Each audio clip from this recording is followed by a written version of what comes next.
Hi friends, I'm Louise, designer and head tinkerer at Made by Elle. Thanks for joining me today as part of the Marathon Sewciety's Halloween Marathon. Today we're going to be making the Coty Carryall. The Coty Carryall is a nice simple tote bag, good size but not oversized, which originally started out as a candy gathering sack for my grands. And then I thought, why not just release it out into the wild? So in its original formation, no snaps, because you want to be able to easily and quickly open that bag to gather the most amount of candy corn that you can possibly gather, because if you don't gather the candy corn, you really did not get any true candy.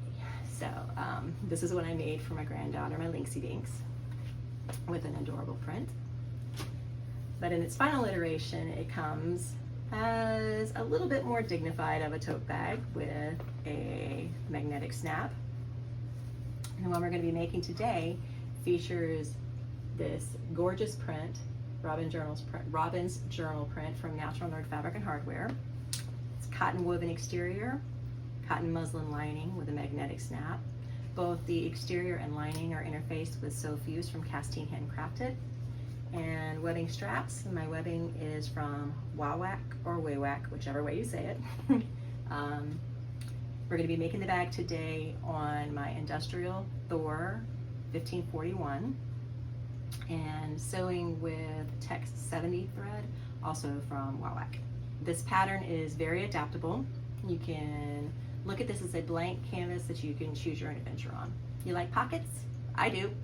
Add them. You want to put a panel on the front and a fun print on the back, go for it. You can adapt this and change it and modify it to make it anything you want. Choose your own adventure. I hope you like today's video, and if you do, please give it a thumbs up and subscribe to my channel. I hope you've also liked all the other Sewist videos today, and that you gave them thumbs up and subscribe to their channel. But for now, let's get sewing. Let's go over our pattern pieces. I have got my two exterior panels, and I have marked the center and the top and bottom of these pieces. I'm using cotton woven for the entirety of my tote, and so this is interfaced with Sewfuse from Castine Handcrafted. So those are my two exteriors and my two lining pieces. Also cut out with little marks at the top and the bottom for the center markings, interfaced with Sewfuse.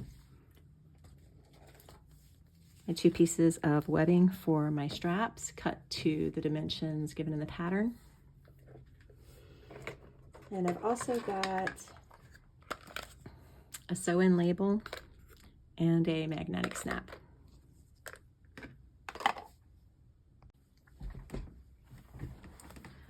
On the back of each of my pieces, I have made the marks for the corner cutouts, and the measurements for those are given in the pattern.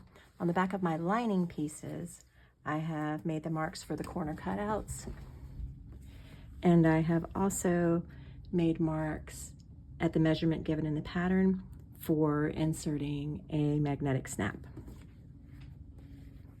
If you don't want to use a magnetic snap, you can use that same measurement to insert a spring snap or a cam snap.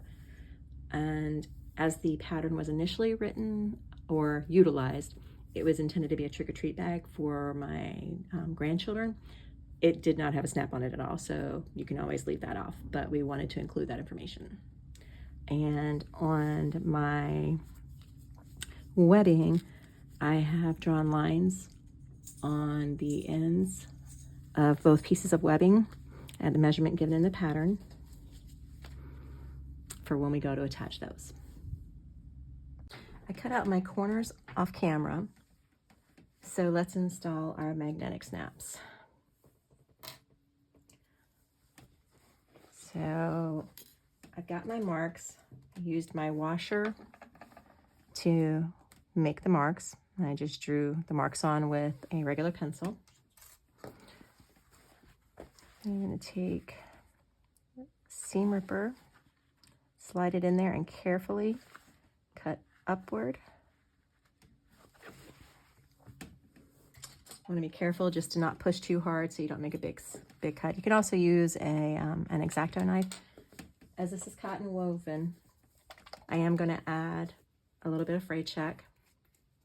I know that opinions are varied about this, but it's going to be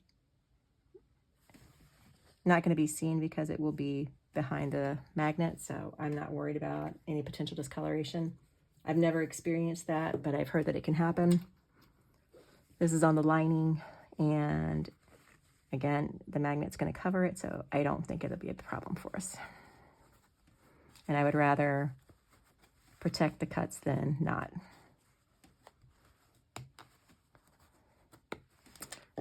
There's that. And then I have a couple of pieces here of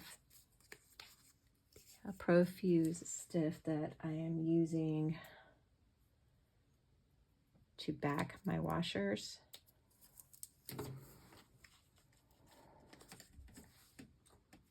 Already back my hardware. I've got a piece there that I'm putting my washer on. Maybe this one's out a little bit. It's probably overkill, but I always put a piece behind on the other side of the washer too, so that there really is not any rough edges rubbing against my fabric.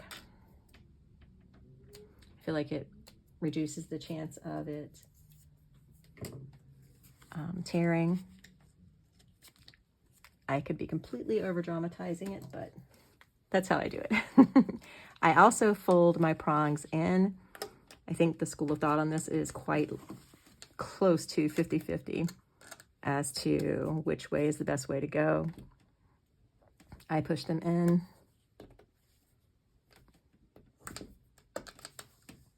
And then I have a mallet here that I use to press that flat.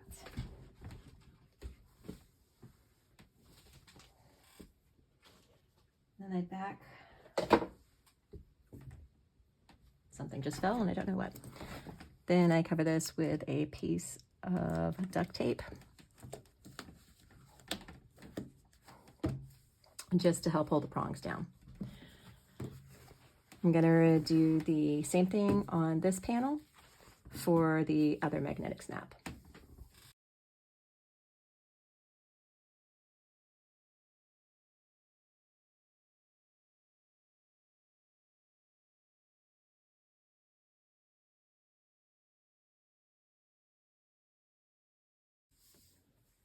And now our magnetic snap is installed. This is the point where if you're utilizing a bag tag of any kind, I would go ahead and place it.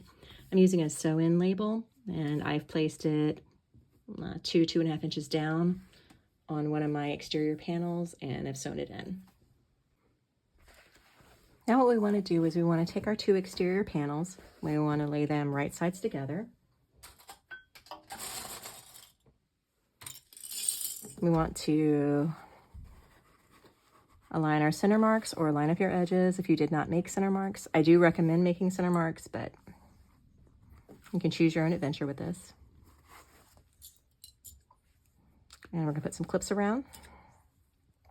I'm putting clips at the top, even though we're not going to sew across the top, because it just helps hold the panels together and a bit more straight while I'm clipping the rest of the way around. We're going to sew down one side, across the bottom, and up the other side. We are not going to sew across the top. And when we come to each corner cutout, we're going to back stitch at here and here. So each side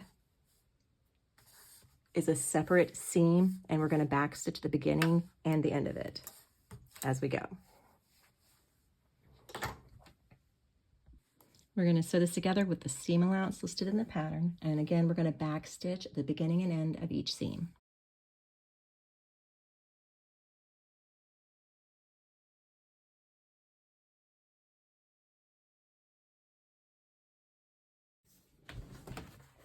We've got this sewn together, the exterior sewn together. So we're going to set this aside and we're going to grab our lining panels. We're going to lay these right sides together.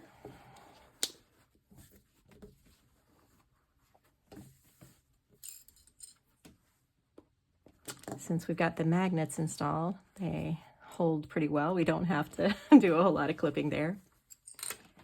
We're going to clip down the sides.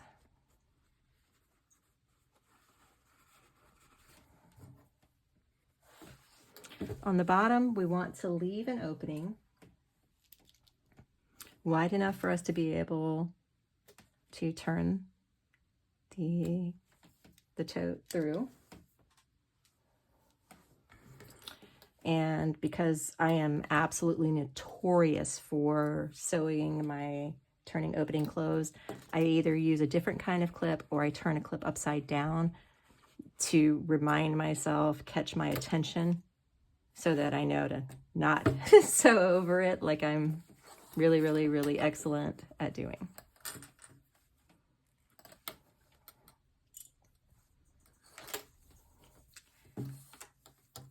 And a mark that I did not make at the beginning, I'm going to make now. There is a measurement given in the pattern for where you should make a horizontal mark on your lining, on the wrong side of your lining. And that is because the lining seam allowance is larger than the exterior seam allowance, but because we need our top seams to match up when we're sewing it together, we're going to start with our exterior seam allowance and then pivot to increase our seam allowance to the lining seam allowance. So I'm just going to make a mark here for where we want to do that transition. And actually, I want to bring it down a little tiny bit there. Okay. So at this point, I'm going to increase my seam allowance to the lining seam allowance. When I get around here to this opposite point, I'm going to decrease my seam allowance to the exterior seam allowance. Again, as we go around, we are going to backstitch the beginning and end of each seam, and that includes the seam here. We're going to backstitch the beginning, backstitch here, pick up over here, backstitch, and then backstitch again at this corner, and then on up the other side.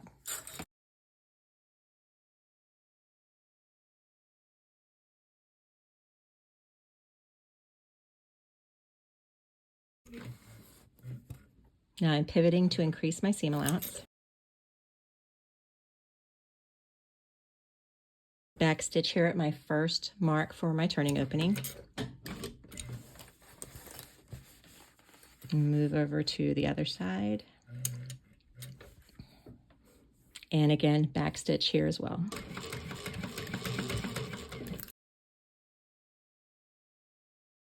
Again, to go reduce my seam allowance down to my exterior seam allowance and backstitch. They're so small that I forgot to mention them, but there is a measurement in the pattern for marks that you should make for handle placement. And you measure out away from the center, this measurement. And again, I just completely forgot to do that. I feel like I need another piece of tape on here, one more, to try and keep the magnets from grabbing each other as much. And what we're doing now is we are going to place our straps, and we are placing them to the outside of this mark. I'm just laying a small piece of double-sided tape here at each place for me to help hold my webbing in place while I baste it down.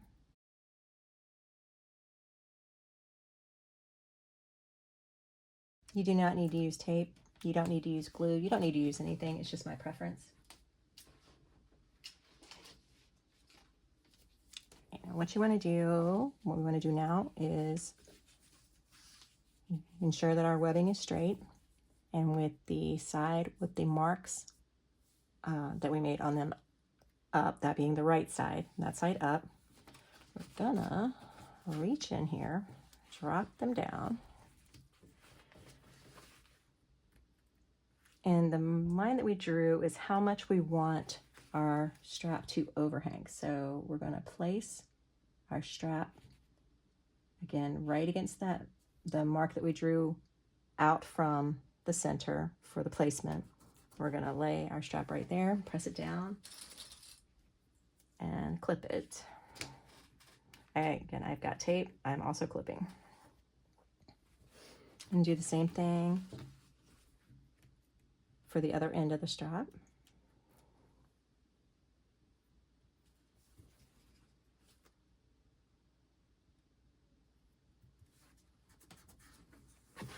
And clip it. I'm going to base these two down, and then I will do the opposite side. Back stitch at the beginning and end.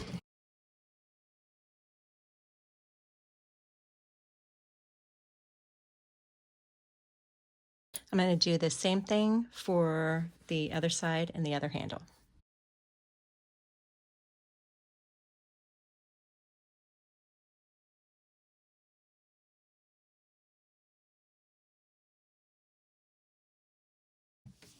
We've got our straps added, and now what we want to do is move on to boxing our corners. The easiest way to box corners is to reach down inside of your bag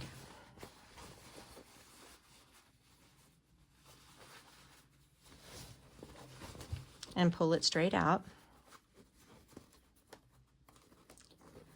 You have a couple of options here. You can either nest your seam allowance, which is folding it each in the opposite direction while you line up your seam, or you can butterfly them. I prefer to butterfly them. I feel like it gives me a little bit smoother seam. I could be completely wrong with that, but my head says it does, and that's what we're working with, is what's inside of there. Goodness help us all. Do the same thing for the opposite side, or the other corner. Our lining seam allowance is large enough for us to butterfly it. The exterior may not be. And if that's the case, that's fine. We just nest it and keep on going. But we just want to make sure that we get our seams lined up.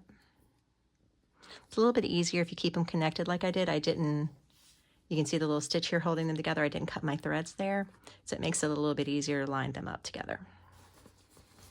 Now, when we're sewing the lining corners, we're going to use the seam allowance for the lining of the pattern, the increased seam allowance for the lining.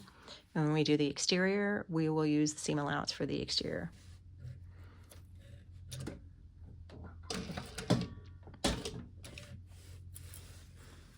I said use the lining seam allowance and then didn't do it myself.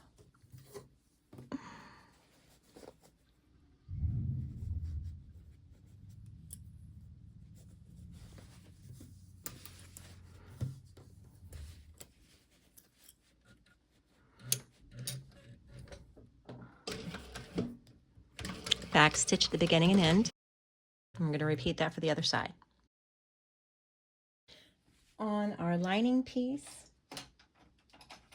we want to trim our seam allowance down to about half.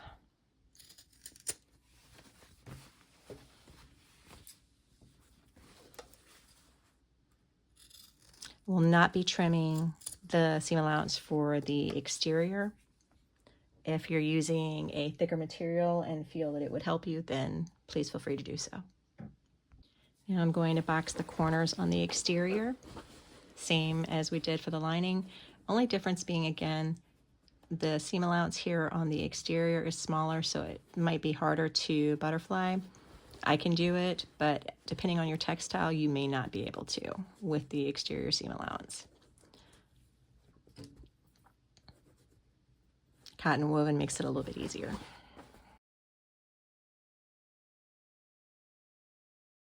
And we'll sew this together with the seam allowance for the exterior, so the smaller seam allowance. Back stitch at the beginning and end. We're at our final assembly stage. What I'm going to do now is turn my lining right side out.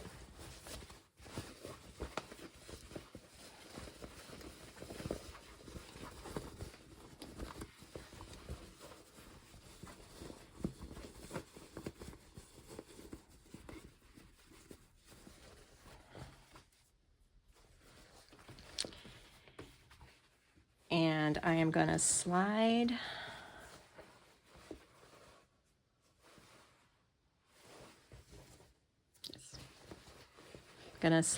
my lining down into my exterior. I want to make sure that my straps go down inside as well. So I'm going to go ahead and fold them up in there. I want them to be down inside, and I want them to be straight down inside of there. So I want them laying flat down inside of there.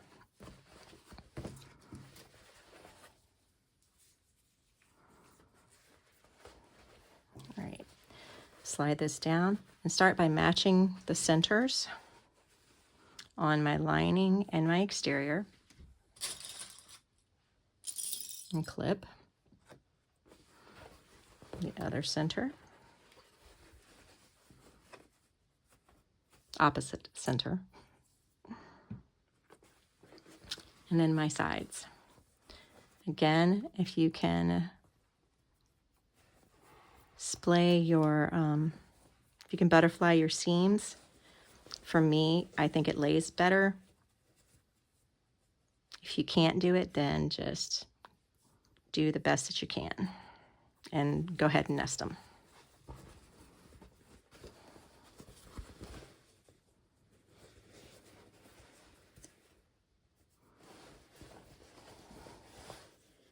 Trying not to hit you, but I'm standing up to do this because I can't really see to do it when I'm sitting down without really risking hitting the camera.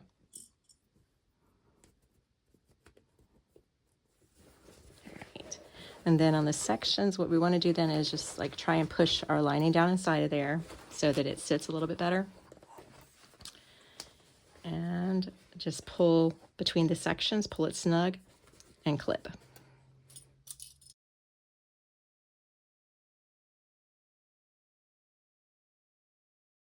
All right. Now we can sew from the inside. And we're going to sew around the top all the way with the seam allowance given in the pattern, and we're going to back stitch the beginning and end. I completely did not record the part where I sewed around it because I thought I hit start and I didn't. I can sew around it again for fun.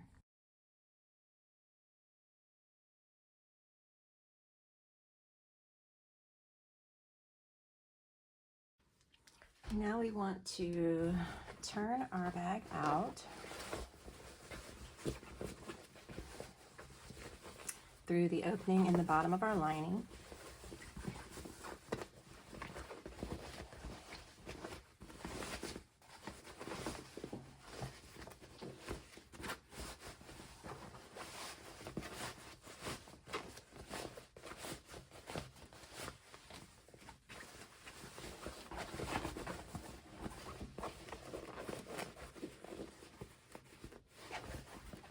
And push out our corners.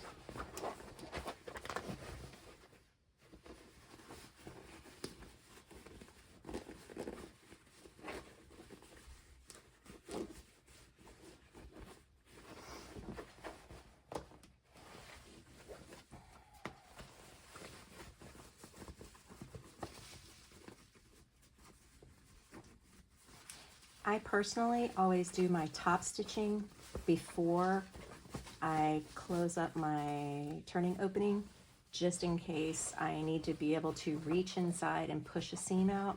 So I'm not closing up my turning opening yet. I'm going to go ahead and do the top stitching around first.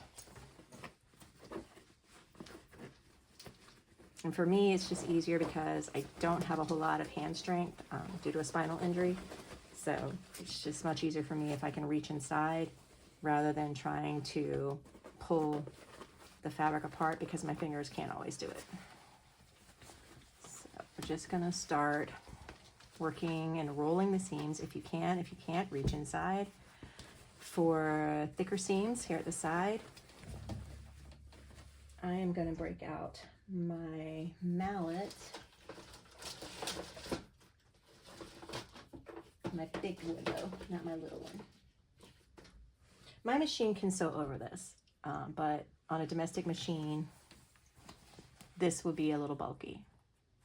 So, but I'm going to go ahead, just so it lays smoother, I'm going to go ahead and beat the bejesus out of it so that it lays smoother. And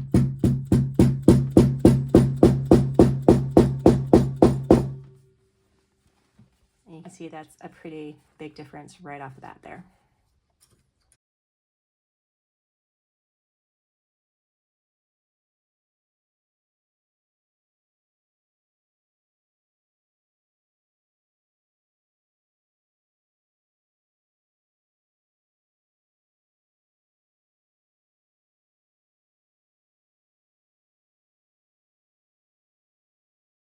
All right.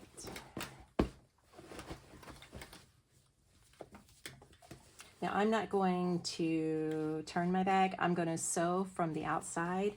I'm just going to lay it like this and sew. It should be no issue for me. Just make some adjustments real quick here. Roll my seams a little bit in a couple places. Now we're going to top stitch around. All right, I'm going to increase my stitch length. And again, I'm going to top stitch from the exterior of my bag. So I'm just going to move my straps as I go around. I am going to back stitch at the beginning and end, and I'm starting over here on a side seam so that my sewing is a bit less obvious. Nixie has joined us. She's telling me that she's not been fed in the last 11 billion years. Spoiler alert, she is fibbing.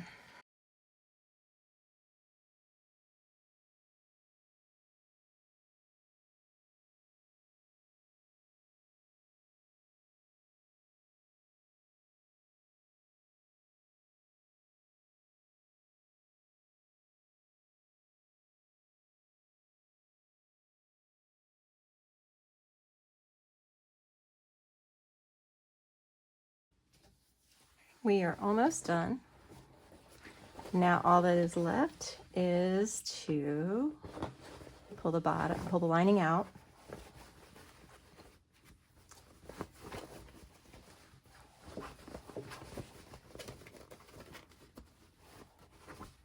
And close the turning opening. We're folding the edges in here, just pulling taut on this seam. I'm folding the raw edges in. Dial my stitch length back down. I'm going to sew across the opening, back stitching at the beginning and end.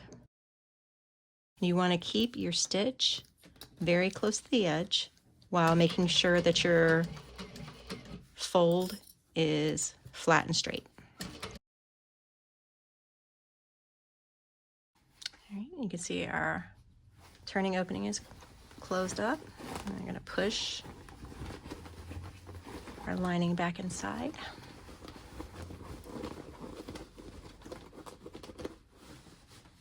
Way down to the bottom. Our snaps fit well. Our straps are straight. And this is what our tote looks like.